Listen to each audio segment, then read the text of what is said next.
ಪುತ್ತೂರು ತಾಲೂಕಿನಲ್ಲಿ ಸಾಲು ಸಾಲು ಅನಾಹುತಗಳು ಮಳೆಯಿಂದ ಸೃಷ್ಟಿಯಾಗುತ್ತಲೇ ಇದೆ. ಇದೀಗ ಮಾನಿ ಮೈಸೂರು ರಾಷ್ಟ್ರೀಯ ಹೆದ್ದಾರಿ ಬೈಪಾಸ್ ತೆಂಕಿಲದಲ್ಲಿ ನಸುಕಿನ ಜಾವ ಗುಡ್ಡ ಕುಸಿದಿದ್ದು, ಇದರ ಪರಿಣಾಮ ಈ ರಸ್ತೆಯಲ್ಲಿ ವಾಹನ ಸಂಚಾರಕ್ಕೆ ಅಡಚಣೆಯಾಗಿದೆ. ಬದಲಿ ರಸ್ತೆಯಾಗಿ ಪುತ್ತೂರು ಪೇಟೆ ಬಳಸಿ ವಾಹನ ಸಂಚರಿಸಬೇಕಾಗಿದೆ. ಮಾನಿ ಮೈಸೂರು ರಾಷ್ಟ್ರೀಯ ಹೆದ್ದಾರಿ ತೆಂಕಿಲದಲ್ಲಿ ಆಗಾಗ ಗುಡ್ಡ ಕುಸಿಯುತ್ತಲೇ ಇದ್ದು, ಇದೀಗ ಭಾರೀ ಪ್ರಮಾಣದ ಮಣ್ಣು ರಸ್ತೆಯ ಮೇಲೆ ಬಿದ್ದಿದೆ.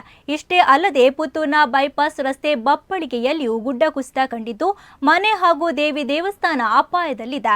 ಮಡಿಕೇರಿ ಮೈಸೂರಿಗೆ ಪ್ರಯಾಣಿಸುವವರು ಬದಲಿ ರಸ್ತೆಯಾಗಿ ಪುತ್ತೂರು ಸಿಟಿ ಒಳಗಡೆ ಸಂಚಾರಕ್ಕೆ ವ್ಯವಸ್ಥೆ ಕಲ್ಪಿಸಲಾಗಿದ್ದು, ನಸುಗಿನ ಜಾವ ಯಾವುದೇ ವಾಹನ ಸಂಚಾರ ಇಲ್ಲದ ಸಮಯ ಗುಡ್ಡ ಕುಸಿದಿದೆ.